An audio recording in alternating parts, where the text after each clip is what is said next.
Muy bien. Seguimos en nuestra serie Next.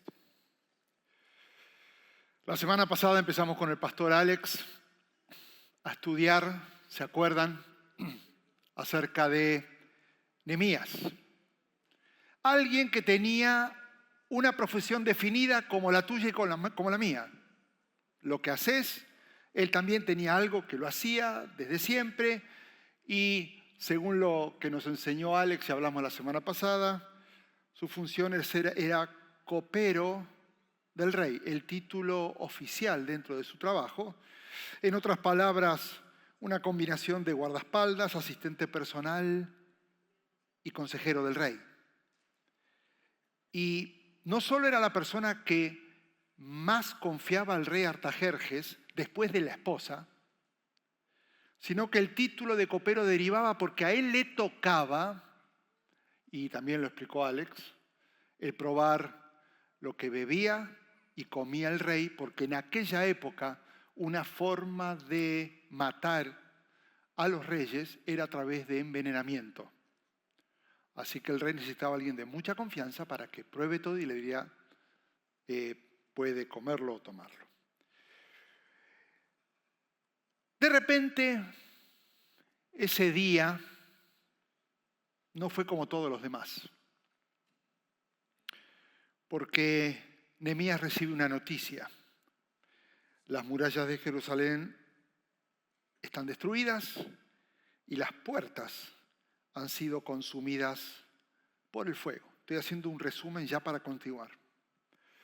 En ese tiempo, cuando una ciudad no tenía muros, sus habitantes quedaban totalmente expuestos, sin identidad, sin protección, sin futuro. Por eso cuando un ejército conquistaba una ciudad, lo primero que hacía era destruir los muros, porque en realidad era un símbolo de derrota, de vergüenza, de desamparo. Así que Nehemías, viviendo en medio de la estabilidad, la comodidad, la seguridad, comienza a sentir una carga por su gente, porque se entera que su gente está teniendo pensamientos de derrota, de desaliento, de depresión, en medio de escombros.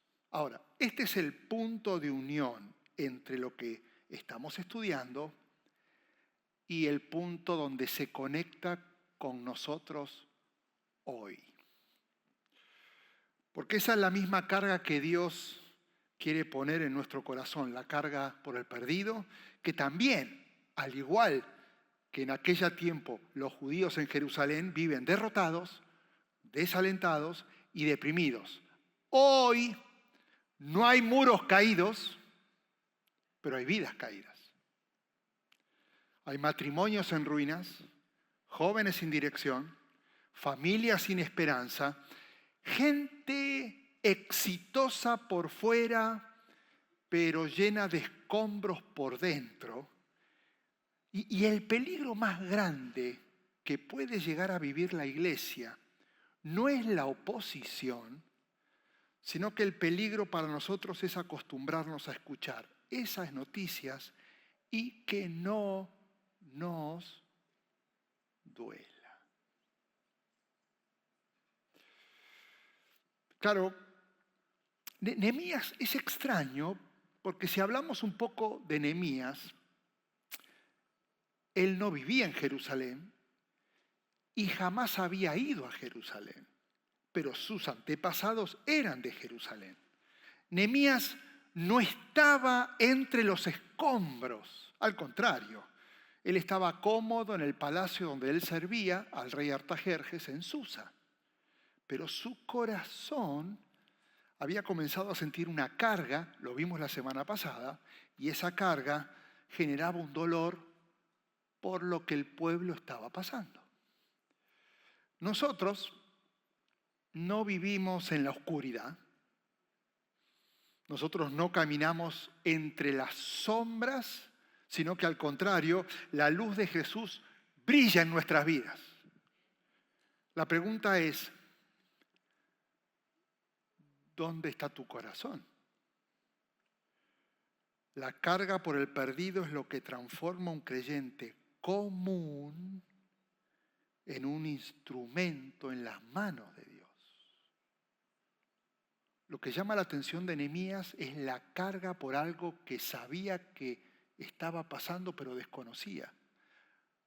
Lo que nosotros debemos encender nuestro corazón es que hay una carga en nuestro corazón por alguien que a lo mejor no conocemos, pero está sufriendo.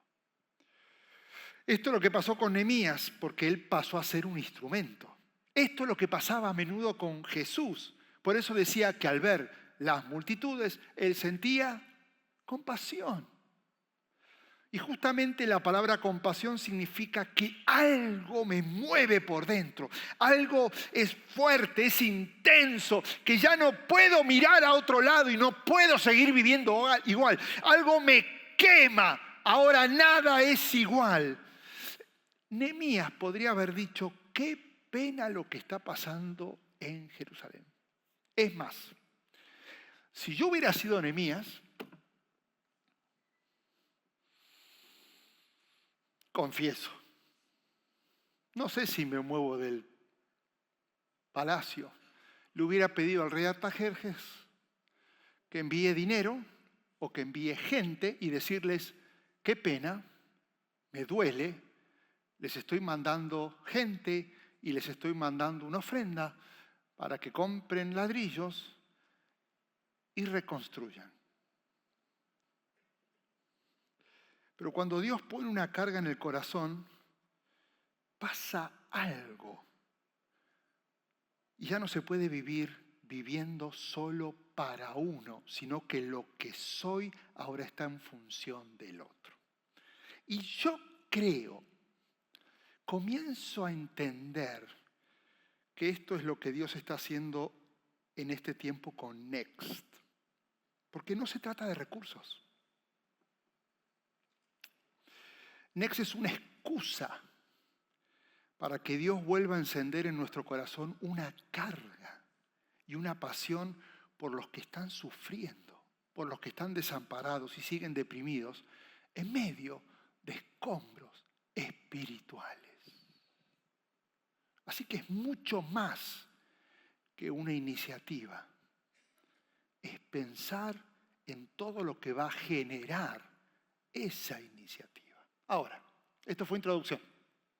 ¿Estás conmigo?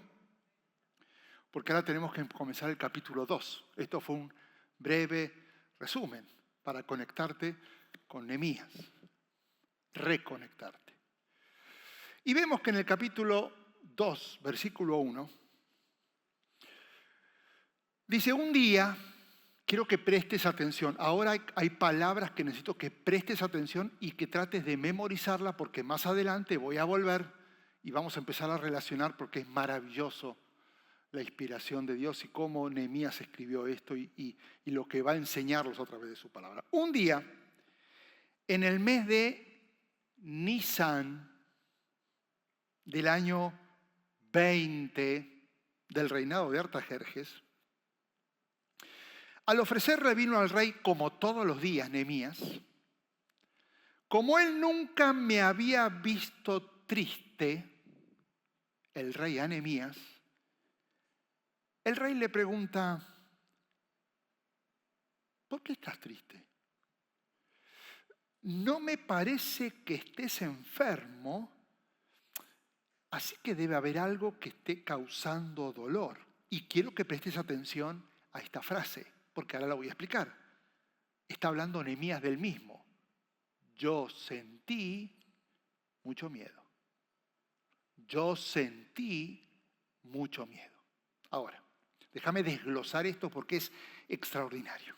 La semana pasada vimos que la noticia, Nehemías, de que los muros se habían derrumbado, la había recibido en el mes de Quisleu, irrelevante, que para nosotros representa diciembre.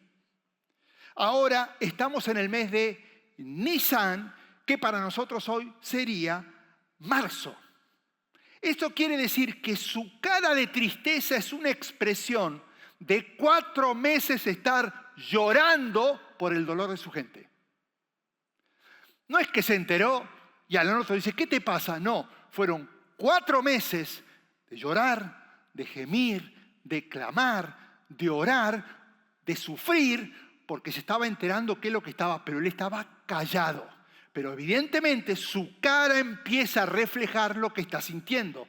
Fueron 4 meses de orar y de ayunar por esa carga que comenzaba a tener. De repente, en una conversación inesperada, porque yo me imagino que esa mañana cuando va y le dice, buenos días, mi querido rey, y le sirve, él no esperaba que el rey le iba a decir, ¿qué pasa con tu cara? Ya venía todos los días, pero él tenía que hacer su mayor esfuerzo para servirle. Y de repente surge una conversación inesperada y se abre una oportunidad para pasar de orar a accionar.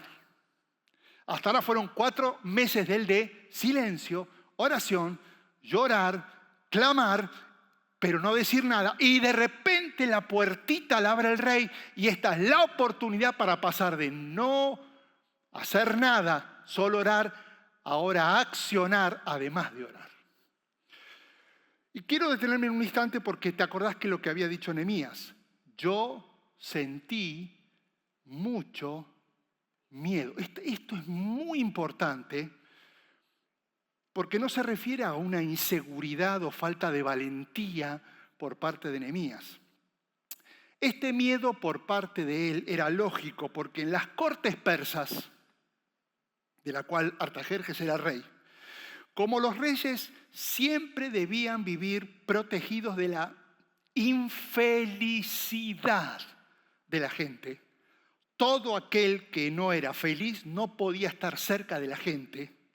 Entonces, un siervo nunca podía demostrar tristeza, sino que siempre tenía que reflejar alegría. Mostrar tristeza podía significar la pérdida del trabajo. No podían verte triste. ¿Por qué? Porque al rey hay que protegerlo de la tristeza. Todos los que le rodeen tienen que mostrarse felices. Y él ya no puede ocultar su cara. 4 meses sufriendo.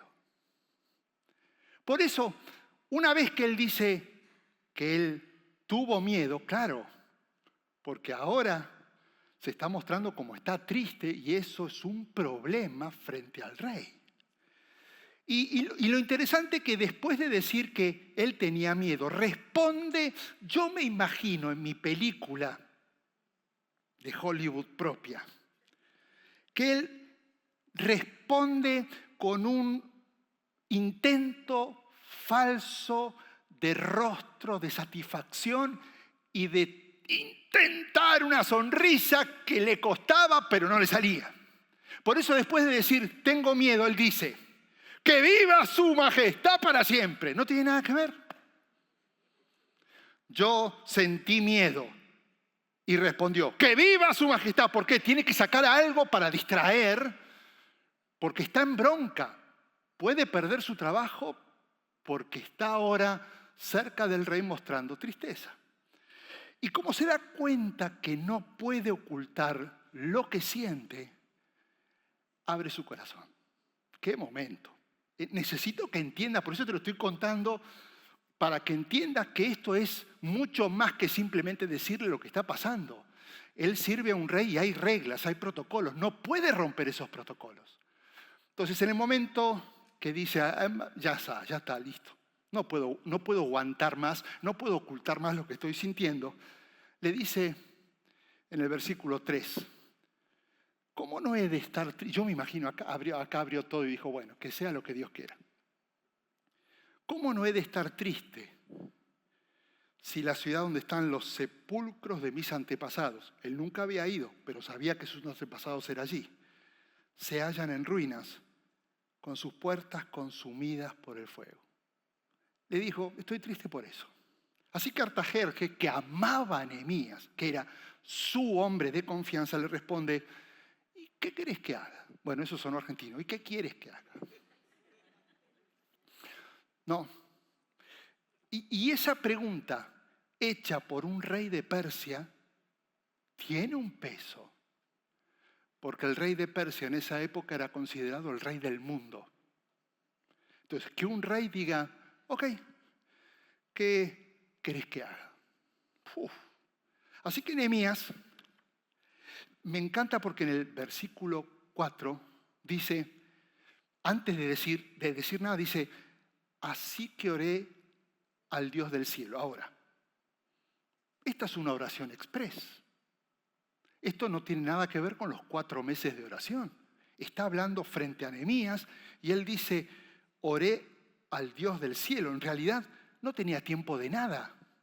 Ni siquiera podía arrodillarse a clamar delante de Dios, delante del rey, porque era condena de muerte adorar a un Dios que no fuera persa delante del rey. Así que no fue un momento, ¿qué quieres que haga? Y él dice, déjame orar. Y empieza a orar y empieza a caminar, Señor. No tiene tiempo. Se ve que dijo, Señor, encomiendo mi vida en ti, que sea lo que Dios quiera, acá voy. Fue algo rapidito. Y le dice, porque lo que va a pedir es un atrevimiento. Por eso estoy poniendo énfasis en que veas bien el rol de uno y el rol de otro. Hay protocolos y no nos puede romper. Y Nehemías los está rompiendo todos. ¿Qué lo está movilizando a romperlos todos? La carga, el dolor y el sufrimiento. Así que le dice, si a su majestad le parece bien, y si este siervo suyo es digno de su favor, un gentleman, le ruego que me envíe a Judá para reedificar la ciudad donde están los sepulcros de mis antepasados. Acá sale a relucir el liderazgo de Nehemías. Es humilde, pero no es nada inseguro, porque lo está pidiendo con total franqueza. Es directo, pero no manipula. No está haciendo de víctima. No, está planteando algo directo, serio. Es respetuoso, es prudente, porque ya pasaron 4 meses y evidentemente él esperó el tiempo de Dios para explicar qué es lo que estaba pasando. Él no corrió apenas se enteró. Oró, esperó, oró y confió que Dios le iba a dar esa oportunidad para hablar con el rey. Y no olvidemos que lo que le está pidiendo es una locura, porque no tiene idea de construcción. Es como que yo me vaya a hacer una casa. Dios mío, no tengo ni idea por dónde se arranca. No conoce Jerusalén, no tiene trabajadores. Así que no se está vendiendo como el héroe de la reconstrucción, sino como el que va a movilizar a los futuros héroes que van a dar su vida para la reconstrucción. Aplicación. Ahí te va para nosotros hoy.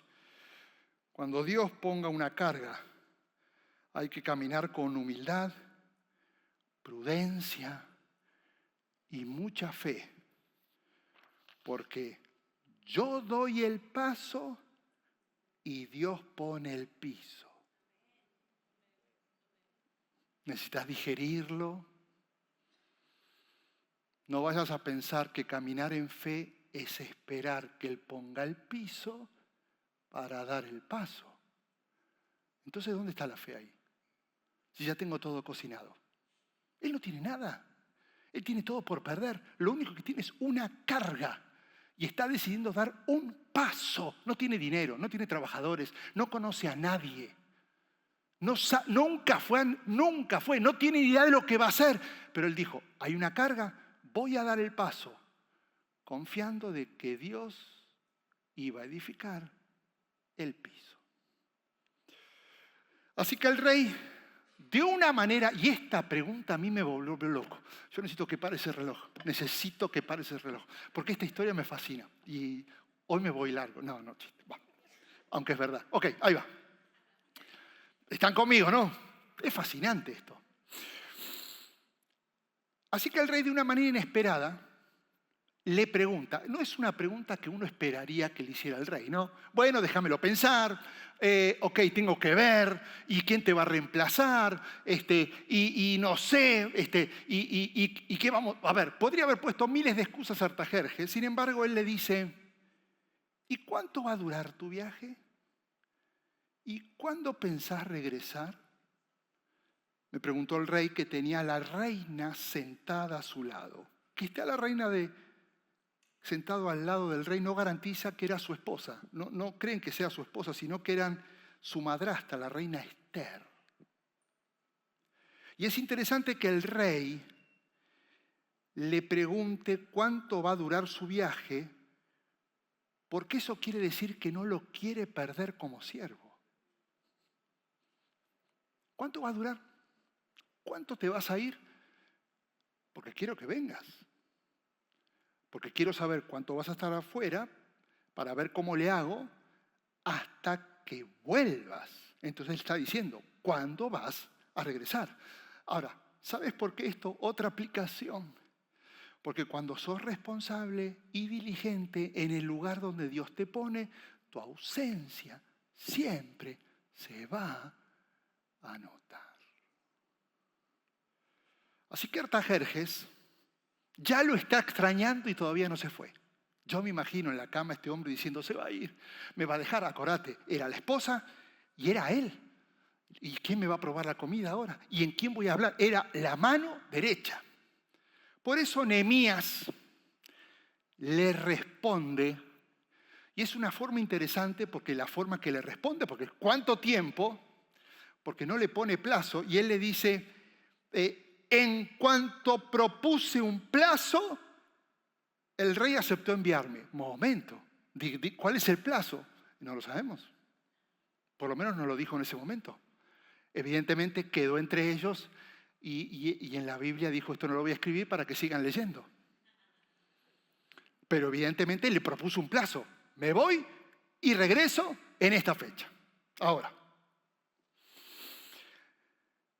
esto quiere decir que al aceptar a Artajerjes que Nehemías fuera, a partir de este momento se estaba empezando a restablecer o establecer el tiempo de la reconstrucción. Ahora, tengo que detenerme acá para que entiendas la manera en que Dios controla todo lo que Él quiere que hagamos y sus planes son perfectos. Y entiendas que nuestra confianza está en el que controla absolutamente todo. ¿Estás conmigo? Porque lo que te voy a decir, tal vez lo sabías. Yo hace mucho que no lo leía y estoy en shock. Ojalá me pueda seguir, porque voy a hacer bastante matemáticas. Vamos a ir al libro de Daniel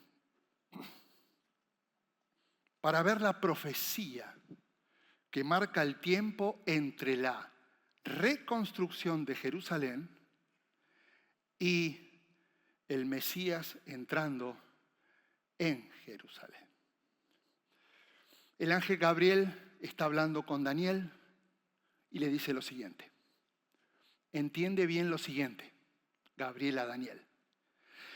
Habrá 7 semanas desde la promulgación del decreto que ordena la reconstrucción de Jerusalén hasta la llegada del príncipe ungido. Y luego habrá 62 semanas más y entonces será reconstruida Jerusalén con sus calles y trincheras y serán tiempos difíciles. Quiere decir que estamos hablando de 7 semanas más 62 semanas, 69 semanas. Tenelo ahí. En Nehemías 2:1 sabemos que, ya lo leímos al principio, que cuando Nehemías comienza a hablar ese desayuno con Artajerjes, era el mes de Nisán del año 20 del reinado, o sea, marzo del año 445 a.C., el 20 del año el 20 el año 20 del reinado de Artajerjes. Por eso sabe exactamente cuál era el año. Y el mes lo dice la Biblia, Nisan, marzo, 4:45. En el libro de Daniel, la palabra semana es Shabúa y representa en el contexto profético judío 7 años. Eso quiere decir que si sumamos todas las semanas, 69, y la multiplicamos por 7 años que representan el contexto profético judío, son 483 años. ¿Me seguís? Si multiplicamos los 483 años por los 360 días en lugar de 365, porque hay que tener en cuenta el calendario lunar que ellos usaban y los años bisiestos, 483 por 360 son 173.880 días. Si contamos todos esos días a partir del mes de Nisan, cuando Artajerjes le dice a Nehemías, ok, anda y firma el decreto para que vaya con los gobernadores y comience la reconstrucción, el día después de los 173.880 es el 10 de Nisan del año 32 después de Cristo. Ahora, este día, 10 de Nisan, era el día en que en Jerusalén, todas las Pascuas, se apartaban los corderos que iban a ser sacrificados en Pascua el día 14 de Nisan. Así que el 10 de Nisan es el día que Jesús está entrando en Jerusalén. Juan 12:1 dice, 6 días antes de la Pascua, 14 de Nisan, Jesús llegó a Betania, donde vivía Lázaro, a quien Jesús había resucitado. Si la Pascua era el 14 de Nisan, escuchen esto, según el conteo judío inclusivo, tenían una forma diferente de contar a la de nosotros, porque ellos cuentan el primer y último día. Entonces, si uno le tiene que restar 6 días al 14, van a ser 14, 13, 12, 11, 10, 9. Quiere decir que Jesús llegó a Betania con María y estuvo cenando el 9 de Nisan. Juan 12:12. Al día siguiente, el 10, muchos de los que habían ido a la fiesta se enteraron de que Jesús se iba a dirigir a Jerusalén. Si llegó el 9, el día 10, él ahora está entrando a Jerusalén por última vez. El mismo día que se escogían los corderos para ser sacrificados. La única vez en que Jesús se va a presentar como rey ante su pueblo. La última Pascua antes de ser crucificado. Tal cual se lo dijo Gabriel a Daniel. Vuelvo a Daniel. Después de las 62 semanas, 173.000 días, 880, se le va a quitar la vida al ungido y quedará sin nada.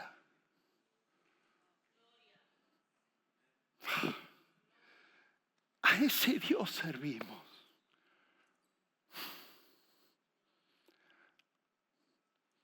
En aquella época estaban haciendo una iniciativa, reconstrucción de Jerusalén. Nadie sabía que esto iba a pasar. Pero Dios diciendo, tengo el control de absolutamente todo lo que va a suceder. Por eso es tan importante intentar dimensionar la importancia del por qué debemos caminar en fe. Si todo lo que vaya a pasar, Dios ya lo sabe y lo controla. Eso es lo que nos debería movilizar a estar dando pasos sin esperar que Él ponga el piso. Por eso, Dios tiene el control de todo, de lo presente y de lo next. Por eso cuando caminamos en fe, nuestra preocupación no debe ser el piso, sino dar pasos confiando en que Dios va adelante. Es interesante porque para nosotros la palabra next genera una idea de futuro, lleno de expectativas, pero a la vez bastantes incertidumbres y muchas más preguntas. Para Dios la palabra next significa restauración y propósito eterno. No podés guiarte por lo que significa para nosotros. Tenés que confiar en lo que significa para Él. Escucha esto, el día que Nehemías recibió el permiso para reconstruir los muros, ese día se activó la cuenta regresiva para la llegada triunfal del Mesías a Jerusalén. Y él no lo sabía, pero caminó en fe. Me emociona pensar qué cuenta regresiva se estará activando en la vida de personas que tal vez nunca voy a conocer en el momento que los planes futuros de esta iglesia se transformen en presente. Porque en el momento que decimos sí, la cuenta regresiva para algo grande que no sabemos se activó. Cuando entendemos esta verdad nos damos cuenta que Dios usa planes humanos para activar planes eternos. Nehemías pensaba que estaba reconstruyendo muros. Dios estaba preparando la entrada triunfal de su hijo. Nosotros pensamos que estamos frente a una nueva iniciativa para desarrollar planes de crecimiento de la iglesia. Dios está preparando el terreno para que generaciones disfruten y pasen de muerte a vida. Y no lo sabemos, pero Dios tiene el control. No estamos a un plan de construcción. Estamos frente a un plan de redención. Dios no necesita nuestro dinero para hacer algo. Él necesita nuestra fe para hacer todo. Ahora quiero terminar mostrándote cómo se puso en acción Nehemías una vez que llegó en Jerusalén. Porque no puedo explicar el capítulo 3. Técnicamente había que hacerlo, imposible. Pero cómo él se puso a accionar como el líder que fue, porque cuando en nuestra vida hay algo en ruinas, nos va a tocar tomar acción. Y vamos a tomar estos 3 puntos rápidamente para terminar y vamos a orar. En primer lugar, dice Nehemías: esa noche salí por la puerta del valle a la fuente del dragón y la puerta del basurero. Inspeccioné las ruinas de la muralla de Jerusalén y sus puertas consumidas por el fuego. Y después sigue inspeccionando cosas. ¿Qué quiere decir esto? Que una vez que llegó, después de viajar 4 meses, no reaccionó impulsivamente, sino que hizo un diagnóstico de la situación. No minimizó lo que estaba pasando, no idealizó la realidad, vio el problema, evaluó antes de tomar decisiones. Escúchame bien, si tu familia está rota, no esperes restauración sin primero saber por qué y qué es lo que pasó y cómo pasó y hacete cargo. No minimices ni ignores lo que pasó. Lo que no se confronta es imposible que se transforme. Así que si hay algo que está roto, la primera acción es sentate, evalúa y mirá y sé consciente de por qué se rompió. Número 2, dice versículo 17, ustedes son testigos de nuestra desgracia. Jerusalén está en ruinas y sus puertas han sido consumidas por el fuego. Le está hablando Nehemías a la gente, le está tirando visión. ¡Vamos! Anímense, reconstruyamos la muralla de Jerusalén para que ya nadie se burle de nosotros. Entonces les conté cómo la bondadosa mano de Dios había estado conmigo y relaté lo que el rey me había dicho. Y al oír esto, todos dijeron, ¡manos a la obra! Y comenzaron la reconstrucción. Nehemías da dirección a través de una visión. Él involucra a todos para cumplir el propósito de Dios. Escucha esto, la reconstrucción de algo que se ha roto no se logra con algunos haciendo todo, sino con todos haciendo algo. Todos tenemos que estar involucrados. Si tu familia está destruida, nuevamente, involucrarlos a todos. Dales dirección, dales esperanza, porque si Dios lo hizo una vez, lo va a volver a hacer. Que sepa cada uno de los que están sufriendo, tal vez y caminando entre medio de escombros, que todos tienen parte en una restauración. Y termino con esto, en tercer lugar. Cuando lo supieron, claro, llegó el extranjero, movilizó gente, y cuando lo supieron Sanbalat, el eronita, Tobías, Gesel, el árabe, se empezaron a burlar y nos preguntaron de manera despectiva, ¿qué están haciendo? ¿Qué pretenden rebelarse contra el rey? No te sorprendas si después de confrontar, de hacer un diagnóstico, de accionar, justo después de decir, ahora sí lo voy a hacer, justo en ese momento llegue la oposición y la oposición te desanime. La respuesta al rechazo no es pelear, sino seguir enfocado en construir lo que se destruyó y confiar que Dios tiene el control. Escúchame bien, los muros caídos de la vida no se levantan con grandes personas, sino con personas que están dispuestas.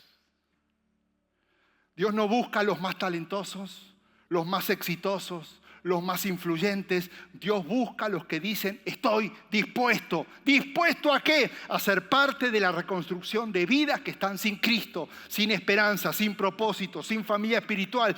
Nehemías, cuando decidió ir a Jerusalén, no pensó en él, sino en las siguientes generaciones. Por eso, si estás dispuesto a tomar parte en la reconstrucción de vidas rotas, a través de la misión, de los planes y de las estrategias que Dios va guiando a esta iglesia, tenés que mostrar disposición. Porque cuando te dispones, pasás a ser un instrumento en manos de Dios. ¿Estás conmigo? Cierra tus ojitos.